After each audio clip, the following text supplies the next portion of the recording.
Hey, I'm Nicole Ferraro, a contributing editor at Light Reading. Welcome to What's the Story, a short podcast where we take a step back from the most significant topics in telecom to tell you the latest news, how we got here, what it all means, and what to expect next.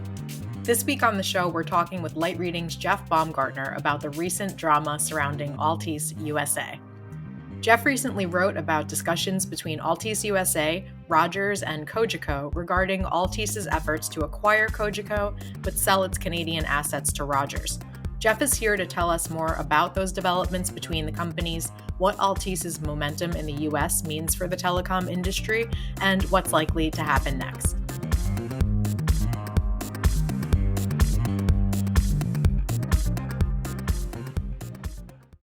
Hey, Jeff, welcome to the show. Thanks for joining again. Of course, thanks for having me. My pleasure. So, what's the story with Altice? Before we dive into the latest developments, why don't you just give us a little bit of background on the company and how it's gained momentum here in the US?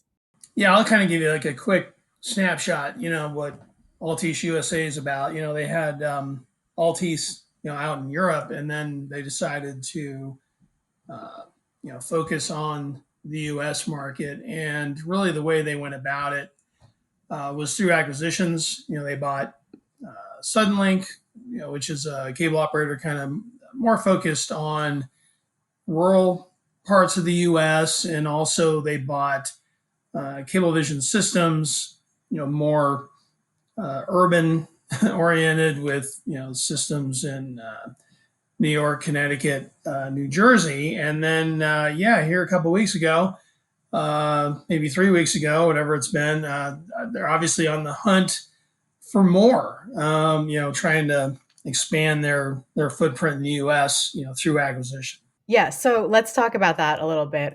What is going on there with Rogers and Cogeco? What's happening with these discussions? Has anything new happened since you wrote about this last week? Tell me a little bit about this partnership and why the potential partnership might matter.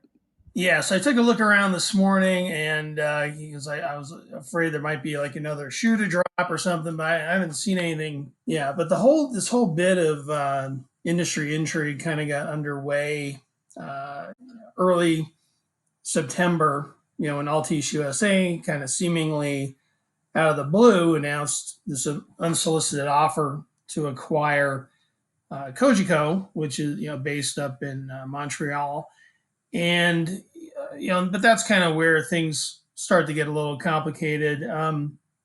Altice USA as part of the deal said it wanted to keep Cogeco's U.S. assets, which fits with Altice USA, but primarily that's all focused on a company called Atlantic Broadband. And then the idea was then to turn around and sell Cogeco's Canadian assets to Rogers Communications, which, oh, by the way, holds like a 33% equity stake in Cogeco, and it's Cogeco's longest term shareholder. But if you look at it from a high level view, I mean, Altice USA, I think they kind of looks at Altice or at Atlantic Broadband as having these assets that kind of cover different parts up and down kind of the eastern U.S. and it's pretty complementary, with some of his existing cable systems, and could add some scale to their business. And then on the other side, you see Rogers. They'd be looking to further consolidate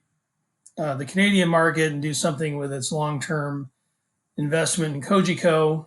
Though Cogeco, I think, has a different thought here, just kind of adding to the intrigue. The CFO, I think it was last week, was saying that they have this belief that Rogers is trying to make this move to kind of keep Cogeco out of the mobile, because Cogeco's trying to get approval for this hybrid MNO thing. And Rogers, in addition to selling cable, is also has its own mobile service. And then Cogeco suggested that, hey, we'd actually be a buyer versus a seller. So there's all these different pieces, and then just to complicate things even further, is a company controlled by members of the Odette family that owns or holds 69% of the voting rights in Cogeco.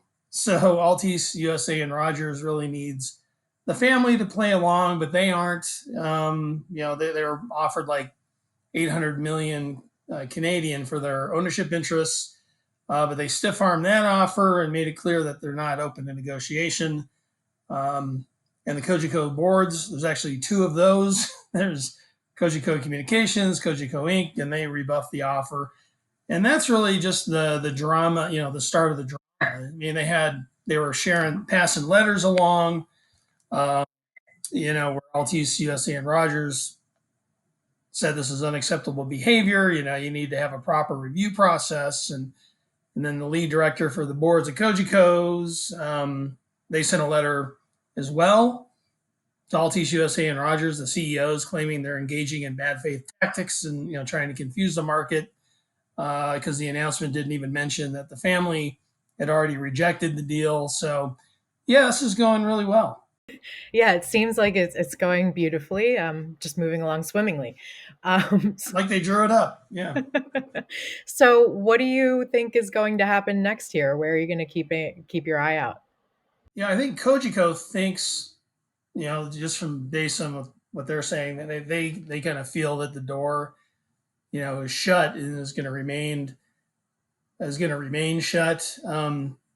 That's not, I think the position of Rogers and Altice USA. I mean, they seems like they're committed to pursuing the transaction and try to open up, maybe a dialogue about this. And, the Altice USA CEO, Dexter Goey, said he's committed to the process, which I guess means they're pressing to negotiate here and telling the market that he's been getting positive feedback from the Cogeco shareholders, which is just kind of a message to Cogeco that, your own shareholders, want you to take a closer look at this. And then the whole thing can kind of put Rogers in a situation where it will probably need to do something, either sell the stake or try to get a deal done. I mean, kind of cash in or cash out seems to be the where they're going. And then the CEO of Rogers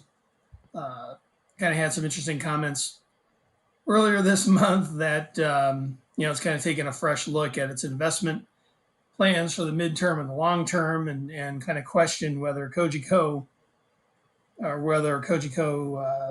territories are included in that. So it's kind of hard to kind of figure out what to make of it, right? I mean, it's kind of an ominous tone to make, and makes you wonder if maybe Rogers is trying to thinking about going on the offensive in Cogeco territory, if you're kind of reading between the lines, but when I kind of boil it down right now, it's kind of at a stalemate. We'll have to see if Altice USA can get together with Rogers and maybe sweeten the deal, maybe try to get them to the table. So yeah, a lot of drama kind of going on in the U.S. and Canada in the cable industry, and the whole situation kind of highlights, I think, from a broader perspective, how the industry has kind of become a lot less chummy. We're seeing some antagonistic behavior here. So so I'll keep my eye out. I have a feeling that they'll have to come back at them with something more, and see if that moves the ball at all. But right now it's a stalemate. All right. Well, thank you so much for walking us through this. I look forward to seeing what happens next. All right.